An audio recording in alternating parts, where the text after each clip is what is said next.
సాహిత్యం ఎప్పుడూ సమాజాన్ని సన్మార్గంలో నడిపించేలా ఉండాలని భాషా నిపుణులు అభిప్రాయపడ్డారు. భీమవరంలో జరిగిన ఉమర్ అలీషా సాహితీ సమితి రజతోత్సవం సందర్భంగా కవులను సత్కరించారు. పిల్లల్లో చిన్నతనం నుంచే ఆధ్యాత్మిక భావన పెంపొందిస్తే ఒక వివేకానంద, ఒక ఉమర్ అలీషాగా మారుతారని ఉపసభాపతి మండలి బుద్ధప్రసాద్ ఆశాభావం వ్యక్తం చేశారు.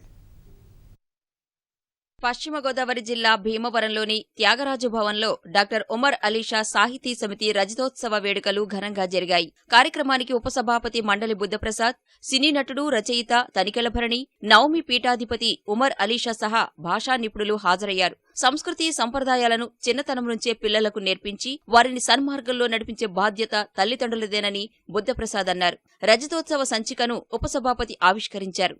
సమాజంలో ఉన్న చెడులను తొలగించేదే నిజమైన సాహిత్యం. అటువంటి అద్భుతమైన సాహిత్యాన్ని సృష్టించిన మహాకవి ఉమర్ అలీషా.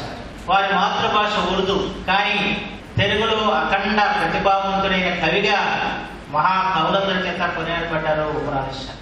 మనిషి బతికేందుకు ఆంగ్ల భాష అవసరమైనా మాతృభాషను మరువరాదని సినీ నటుడు, రచయిత తనికెలభరణి అన్నారు. సమాజాన్ని ప్రభావితం చేసే పత్రికలు, టీవీ ఛానల్స్ లో సాహిత్యానికి పెద్దపీట వేయాలని ఆయన ఆకాంక్షించారు. ఆధ్యాత్మికకు ఉషా అంటే ఉషోదయం, కొత్త ఆధ్యాత్మికత. సాహిత్యమునకు నిషా వెరసి ఉమర్ అలీషా. పేపర్ చూస్తే ఎర్రగా కనిపిస్తుంది. టీవీ కింద ఒక టిన్ను పెడితే, ఒక బకెట్ పెడితే అయితే రక్తంతోటో లేదా కన్నీటితోటో నిండిపోతుంది. అంత దౌర్భాగ్యం.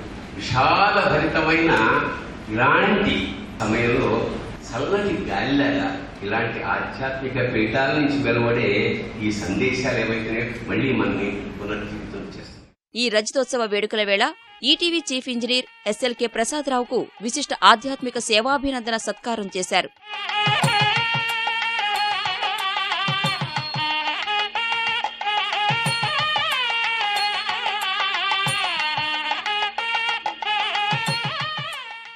ఉమర్ అలీషా సాహితీ సమితి రజతోత్సవ వేడుకలకు ఎమ్మెల్సీ రాము సూర్యారావు, ఎమ్మెల్యే అంజిబాబు, హైకోర్టు న్యాయమూర్తి ఆకుల శేషసాయి హాజరయ్యారు.